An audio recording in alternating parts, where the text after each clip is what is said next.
अस्सलाम वालेकुम फ्रेंड्स, मैं हूं नुमान और आप देख रहे हैं टेक्निकल खान। फ्रेंड्स, आज इस वीडियो में मैं आपके साथ अपना एक साइबर सिक्योरिटी का इंटरव्यू शेयर करने वाला हूं। इससे पहले भी मैंने बहुत सारे इंटरव्यू दिए, पेनिट्रेशन टेस्टर का हो गया, साइबर सिक्योरिटी स्पेशलिस्ट का हो गया, साइबर सिक्योरिटी इंजीनियर का हो गया। लेकिन मैंने सोचा ये वाला इंटरव्यू मैं आप लोगों के साथ शेयर कर दूं, क्योंकि इस इंटरव्यू में मुझसे काफ़ी ऐसे सवाल पूछे गए जो मुझे लगता था कि हो सकता है आप लोगों से भी पूछे जा सकें, या फिर आप लोग अगर साइबर सिक्योरिटी में आना चाह रहे हैं, अगर आप लोगों को कोई दोस्त इस फील्ड में आना चाह रहा है और वो कहीं पे अप्लाई करता है किसी भी कंपनी में, या कोई रिमोटली कहीं किसी कंपनी के साथ काम करना चाहते हैं, तो उससे इस तरह के क्वेश्चन ये पूछे जा सकते हैं। तो गाइस, साइबर सिक्योरिटी स्पेशलिस्ट हो या पेनिट्रेशन टेस्टर हो, कुछ क्वेश्चन ऐसे होते हैं जो उनसे मोस्टली कॉमन जो है पूछे जा सकते हैं। तो जो क्वेश्चन मुझसे जितने भी मैंने इंटरव्यू दिए उनको तकरीबन ऑलमोस्ट मैं मिक्स करके बताऊंगा कि मुझसे ये क्वेश्चन जो है कंपनीज में पूछे गए थे। तो पेनिट्रेशन टेस्टर का भी मैंने एक इंटरव्यू दिया था, और साइबर सिक्योरिटी स्पेशलिस्ट का हो गया, साइबर सिक्योरिटी ट्रेनर के भी मैंने 2-3 इंटरव्यू दिए थे। उनमें तकरीबन जो है मैं ये इंटरव्यू जो अपना शेयर कर रहा हूँ ये तकरीबन मिक्स करके आपको बताऊंगा कि इन तमाम के अंदर मुझसे कौन कौन से क्वेश्चन पूछे गए थे, और इन क्वेश्चन के गाइस मैं इस वीडियो में जवाब नहीं दे पाऊंगा क्योंकि वीडियो काफ़ी लंबी हो जाएगी। तो जो क्वेश्चन मैं यहाँ पर इस वीडियो में आप लोगों के साथ शेयर करने वाला हूँ, अगर आप लोगों को उनके जवाब पता है तो नीचे कमेंट बॉक्स में मुझे जरूर बताइएगा कि हाँ ये क्वेश्चन हमारे लिए न्यू था जो आपसे इंटरव्यू में पूछा गया है। अगर न्यू नहीं भी है तो आप लोग काइंडली इस वीडियो को शेयर कर देना अपने उन दोस्तों के साथ जो साइबर सिक्योरिटी फील्ड में आना चाहते हैं और किसी कंपनी में अप्लाई करेंगे, तो हो सकता है इनमें से जो क्वेश्चन मुझसे पूछे गए हैं उनको हेल्प आउट हो जाएगी। चलते हैं आज की इस वीडियो को स्टार्ट करते हैं। तो गाइस, मैंने पेनिट्रेशन टेस्टर का जैसे आपको बताया कि एक इंटरव्यू दिया था। पेनिट्रेशन टेस्टर के इंटरव्यू में मैंने उनको कहा, शुरू में उन्होंने कहा कि सर अगर आपका कोई क्वेश्चन है तो आप लोग पूछ सकते हैं। तो इंटरव्यू स्टार्ट करने से पहले अभी क्योंकि इंटरव्यू जो था वो एक साइबर सिक्योरिटी स्पेशलिस्ट आना था अभी, तो उससे पहले एचआर और एक जो कंपनी का बंदा था, जूम गूगल मीट पे मेरा इंटरव्यू हो रहा था। तो उन्होंने कहा कि सर अगर आपका कोई क्वेश्चन है तो आप हमसे पूछ सकते हैं। तो मैंने उसको पूछा कि सर आपकी कंपनी में क्या सिर्फ पेनिट्रेशन टेस्टिंग होगी, लाइक वेब हो गया या एपीआईज होगी या मोबाइल एप्लीकेशन, इसके अलावा एक्टिव डायरेक्टरी का काम तो नहीं होगा? तो उन्होंने कहा कि नहीं सर, हमारी कंपनी सिर्फ पेनिट्रेशन टेस्टिंग का काम करती है। तो मुझे माइंड में ख्याल आ गया कि ओके ठीक हो गया। मैंने कहा सर अगर एक्टिव डायरेक्टरी काम लाइक इस तरह का होता है कि जैसे अमेजॉन ईबे होगा या बड़ी बड़ी कंपनी में एक ही सिस्टम पे बैठ के बाकी सिस्टम को कंट्रोल किया जाए, तो उन्होंने कहा नहीं सर, हमारी कंपनी टेलीकॉम हो गया या बाकी जितने भी इंस्टीट्यूट है उनको पेनिट्रेशन टेस्टिंग या बग बाउंटी जो है इस तरह की सर्विसेज प्रोवाइड करते हैं, हम लोग सॉफ्टवेयर को टेस्ट करते हैं। तो मैंने कहा ठीक है। तो कुछ देर के बाद हमें इंटरव्यूअर ने ज्वाइन कर लिया, ठीक है। तो उसने सबसे पहला मुझसे क्वेश्चन ये किया कि सर काइंडली इंट्रोड्यूस योरसेल्फ। तो मैंने उसको अपना इंट्रोडक्शन करवाया। इंट्रोडक्शन के बाद उसका पहला क्वेश्चन जो है बहुत ही एक फेमस वल्नरेबिलिटी जो हम लोग बोलते हैं एसक्यूएलआई, उसने कहा कि एसक्यूएल इंजेक्शन क्या होता है या एसक्यूएलआई क्या होता है। तो मैंने उसको उसके बारे में थोड़ा बहुत बताया। तो फिर उसके बाद उसने कहा कि कॉमन एसक्यूएल इंजेक्शन अटैक हम लोग कैसे परफॉर्म कर सकते हैं। तो उसके बारे में थोड़ा बहुत मैंने उसको बताया कि सिंगल कॉलन, डबल कॉलन हो गया, बैकवर्ड स्लैश, फॉरवर्ड स्लैश। तो उसके बाद उसने कहा कि अगर आपके पास एक लॉगिन पेज है, ठीक है, उसके ऊपर आप कौन कौन सा अटैक परफॉर्म कर सकते हैं। तो मैंने उसको बताया कि सर डिक्शनरी अटैक या पासवर्ड क्रैकिंग का भी परफॉर्म कर सकते हैं, यूजर एनिमेशन भी आ सकता है उसके अंदर, एसक्यूएल इंजेक्शन अटैक भी हम लोग परफॉर्म कर सकते हैं। और उसके अलावा अगर कोई सर्च फील्ड जैसे आपको पता है यूजर नेम पासवर्ड है, ठीक है, तो हम लोग एक्सेस भी उसके अंदर चेक कर सकते हैं। उसने कहा ओके। तो उसके बाद उसने पूछा मुझे कि ब्लाइंड एसक्यूएल इंजेक्शन क्या होता है, इसके बारे में थोड़ा सा डिटेल में बताएं।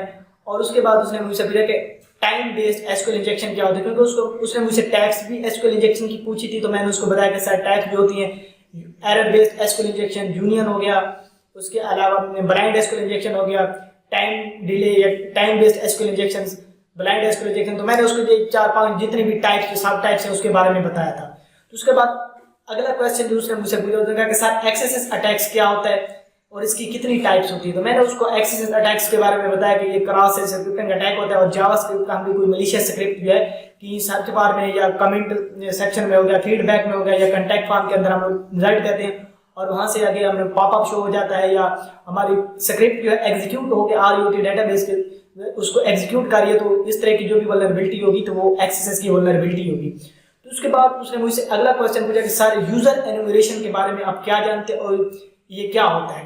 तो मैंने उसको बताया कि सर यूजर एनुमरेशन ये होता है कि हम लोग जो भी हमारे पास सामने वेबसाइट है, ठीक है, और एक लॉगिन पेज है, तो हम वैलिड यूजर को फाइंड करने की कोशिश करते हैं कि इस वेबसाइट के अंदर कोई हमें वैलिड यूजर मिल जाए जिसका इस वेबसाइट के अंदर अकाउंट हो, ठीक है। तो उसने कहा ओके ठीक हो गया। उसके बाद अगला क्वेश्चन उससे मुझसे पूछा कि सर ये जो आपने अभी जवाब दिए, ठीक है, जो एसक्यूएल इंजेक्शन हो गया या एक्सेस हो गया, ठीक है, जो अगर फर्ज में आपको एसक्यूएल इंजेक्शन की वल्नरेबिलिटी मिलती है तो आप लोग डेवलपर को क्या सजेशन दोगे कि इसको कैसे रिमूव किया जाए। तो इसका सवाल गाइस आप लोगों ने मुझे कमेंट बॉक्स में बताना है कि एसक्यूएल इंजेक्शन की वल्नरेबिलिटी अगर आपको किसी वेबसाइट के अंदर मिलती है तो आप लोग उस वल्नरेबिलिटी को कैसे रिमूव करेंगे।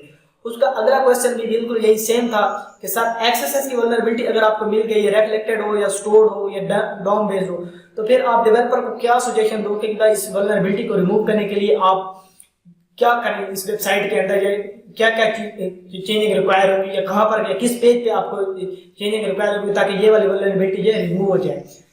एक क्वेश्चन करने के बाद उसने मुझसे अगला क्वेश्चन किया कि सर CSRF क्या होता है। तो मैंने उसको बताया कि ये क्लाइंट साइड रिक्वेस्ट फॉर्जरी होता है, ठीक है। इसमें हम लोग एक यूजर को जो है मैनिपुलेटेड पेज का लिंक सेंड करते हैं। फायदे अगर किसी बैंक के अंदर उसका अकाउंट है तो हम लोग उसका यूजर नेम और पासवर्ड या कोई इस तरह का उसको मलिशियस पे लॉगिन पेज बनाकर सेंड करेंगे, जिस पर वो जैसे ही क्लिक करेगा तो उसका यूजर नेम और पासवर्ड ऑटोमेटिकली चेंज हो सकता है। तो इसका भी जवाब अगर आप लोगों को पता है तो ठीक है, नहीं तो मुझे कमेंट बॉक्स में जितने भी क्वेश्चन मैं आप लोगों को बता रहा हूँ तो आपने मुझे जरूर बताना है, ठीक है। तो उसके बाद उसने मुझसे अगला क्वेश्चन ये पूछा कि ये आजकल बहुत एक इम्पोर्टेंट टर्म्स है, इससे अभी तो नहीं है, कुछ अर्सा पहले से चल चुकी है, JWT, ठीक है। मैंने कहा JWT के बारे में आप क्या जानते हैं। तो मैंने उसको बताया कि sir JWT Jason web token होता है, ठीक है। ये 3 पार्ट्स पर मुश्तमिल होता है, ठीक है। हेडर्स हो गया, पेलोड हो गया और सिग्नेचर्स हो गया। इसके अंदर हम लोग जो अपनी रिक्वेस्ट जो है इनक्रिप्ट करके सेंड करते हैं और कोई भी बंदा अगर इसमें से कुछ भी रिक्वेस्ट को कैप्चर करता है, ठीक है, और इसके अंदर थोड़ी सी भी चेंजिंग करने की कोशिश करता है तो हमें आइडिया हो जाता है, ठीक है। और बेसिकली अगर इस तरह की कोई वल्नरेबिलिटी होती है तो इसमें अटैकर जो है ऑथेंटिकेशन को बाईपास करके यूजर के अकाउंट या एडमिन लेवल के ऑथेंटिकेशन को बाईपास कर पाता है, तो उसमें एडमिन के अकाउंट ऑथेंटिकेशन को बाईपास करके एडमिन लेवल की एक्सेस भी ले सकता है वेबसाइट के अंदर। उसने कहा ओके सर। तो इसी तरह और भी उसने मुझसे बहुत सारे क्वेश्चन पूछे, ठीक है। तो एक और इंटरव्यू के अंदर मुझसे ये पूछा क्या कहते हैं इंक्रिप्शन और हैशिंग में क्या फर्क है, ठीक है। तो मैंने उनको बताया कि इंक्रिप्शन सर 2 वे होती है और हैशिंग 1 वे होती है। उन्होंने पूछा कि इंक्रिप्शन 2 वे क्यों है और हैशिंग 1 वे क्यों है। तो मैंने उनको बताया कि सर इंक्रिप्शन के अंदर जब हम प्लेन टेक्स्ट को साइफर के अंदर कन्वर्ट करते हैं तो दोबारा हम लोग साइफर टेक्स्ट को पब्लिक की मदद से या प्राइवेट की मदद से अगेन प्लेन टेक्स्ट में कन्वर्ट कर सकते हैं साइफर टेक्स्ट को। और हैशिंग के अंदर ये होता है, मैंने उनको बताया कि हैशिंग के अंदर जब हम प्लेन टेक्स्ट को साइफर टेक्स्ट के अंदर कन्वर्ट करते हैं तो दोबारा हम लोग उस साइफर टेक्स्ट को प्लेन टेक्स्ट में कन्वर्ट नहीं कर सकते। उसके बाद उसने मुझसे इंक्रिप्शन की टाइप्स पूछी। मैंने उनको बताया कि सिमेट्रिक और एसिमेट्रिक किस टाइप से। सिमेट्रिक के अंदर गाइस हम एट ए टाइम मैंने उनको बताया कि पब्लिक की यूज करते हैं, ठीक है, इंक्रिप्शन करने के लिए और डिक्रिप्शन करने के लिए। लेकिन जब हम एसिमेट्रिक के अंदर प्लेन टेक्स्ट को इनक्रिप्ट करते हैं, ठीक है, उस वक्त हम लोग जो इनक्रिप्ट कर रहे होते हैं तो हमारे पास पब्लिक की होती है। जब आप डिक्रिप्ट करने की बारी आती है जो प्लेन टेक्स्ट हमने साइफर में कन्वर्ट किया तो उस वक्त हम लोग प्राइवेट की यूज करते हैं।